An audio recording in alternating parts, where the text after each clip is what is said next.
Bonjour à toutes et à tous et merci de votre abonnement à cette chaîne. Alors pour continuer la série sur les pierres du zodiaque que vous pouvez retrouver dans la playlist théorie astrologique, parlons aujourd'hui des pierres du Verseau. Il ne faut pas sous-estimer l'influence des pierres et des minéraux car bien utilisés, ils peuvent avoir un impact non négligeable sur ce que nous sommes. Alors abordons aujourd'hui les pierres qui correspondent à votre signe du Verseau. Alors, vous êtes le plus souvent tourné vers les autres, mais vous pouvez, à cause de cela, en oublier vos objectifs. Alors la turquoise va vous permettre de vous recentrer, de trouver force et courage et de passer au travers des influences néfastes susceptibles de vous empêcher d'évoluer. Puis vient la chrysocole, qui est une pierre d'indépendance. Alors elle saura vous offrir la capacité de préserver la vôtre, bien sûr. Les vicissitudes de la vie quotidienne ne vous percuteront pas si vous savez vous préserver de leur impact en vous unifiant à votre être intérieur. Vivre les expériences deviendra alors plus facile avec une chrysocole. Il y aura aussi l'opale qui vous offrira tout à la fois la bonne humeur, la joie de vivre et l'optimisme.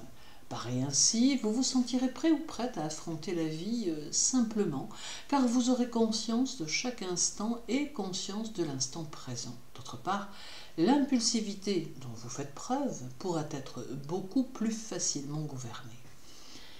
La topaze qui va vous aider à chasser les mauvaises pensées qui peuvent trop souvent vous habiter, elle va vous procurer un sentiment de liberté indispensable à toutes vos réalisations, car bien qu'étant indépendant, vous avez besoin d'être canalisé.